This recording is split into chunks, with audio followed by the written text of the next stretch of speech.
Why don't you sit here? Bill can sit here.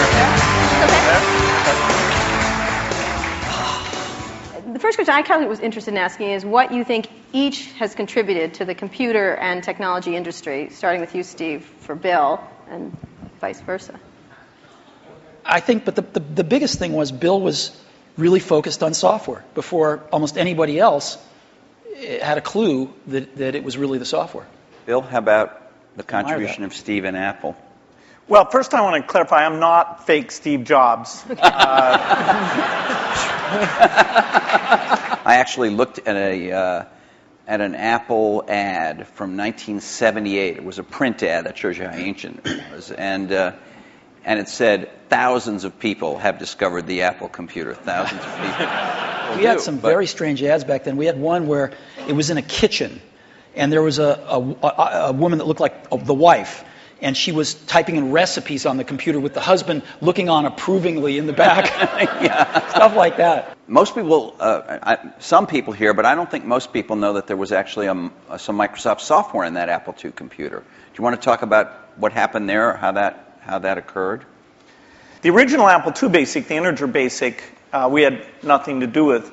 But then there was a floating point one where, and I mostly worked with WAS on that. Let me tell this story. So WAS, and so we're getting a lot of input that people want this BASIC to be floating point. And like we're begging WAS, please make this floating point. Who's we? How many people are in Apple? Well, me. Yeah. We're begging WAS to make this floating point, and he just never does it, and he wrote it by hand on paper. And how much was I think you were telling us earlier? That was $31,000. That Apple paid you for the floating point BASIC. And I flew out to Apple. I spent 2 days there getting the cassette. The cassette tapes were the main ways that people stored things at the time. Right.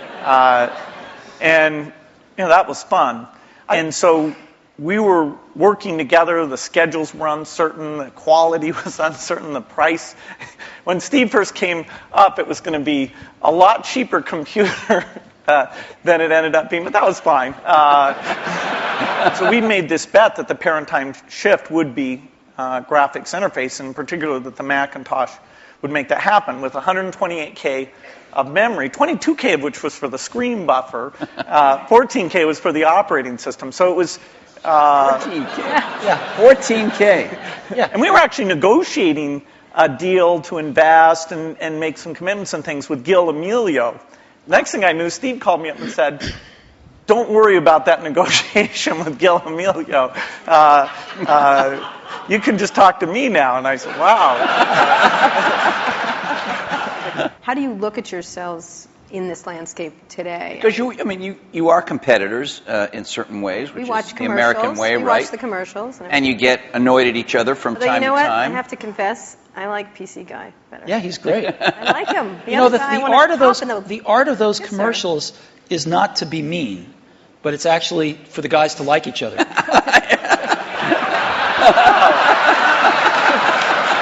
Thanks.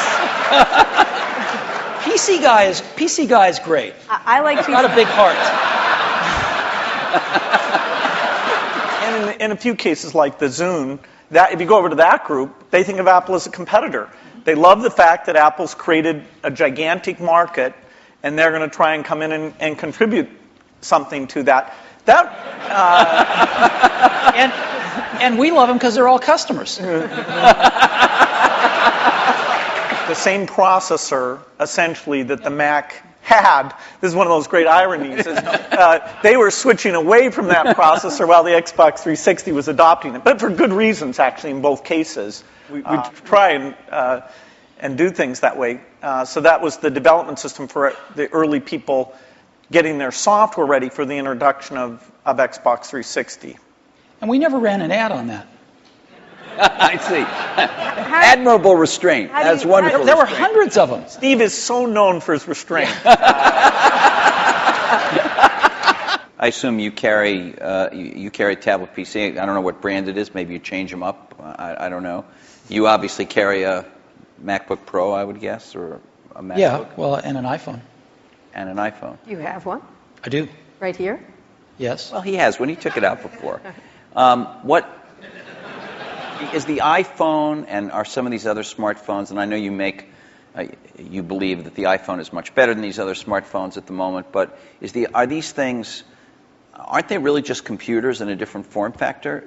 You know, we're working on some things that I can't talk about. Again. But, again, yeah. But there used to Very be, beautiful. There used to be a saying, isn't it at It's Apple? going to blow us away, though, Blow us when away. you can't touch. Wow, it's great. There used to be a saying at Apple, isn't it funny a ship that leaks from the top? So,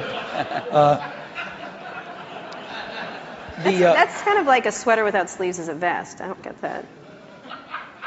that was what they used to say about me when I was in my 20s. Okay. I'm going to ask a more personal question. We have just a minute before we were going to open up for questions. What's the greatest, I'm not going to call this the Barbara Walters moment and ask you what tree you'd like to be, but what's She would the love to be Barbara I would- Walters, let me just tell you. No, I would not. What's the greatest misunderstanding? Ding, right. But thank you, Steve. About your relationship. I mean, you're obviously going to go down in history as history books already said kind of thing. But what's the greatest misunderstanding between in your relationship and about each other? What would you say would be this idea of catfight? This idea of which one of the many? We've kept our marriage secret for over a decade now.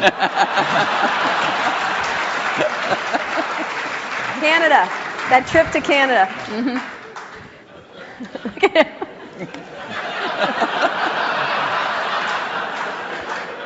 Was there? Generally, we were both the youngest guys in the room, right? Individually or together. I'm about 6 months older than he is, but roughly the same age. And now, when we're working at our respective companies, I don't know about you, but I'm the oldest guy in the room most of the time. And that's why I love being here. And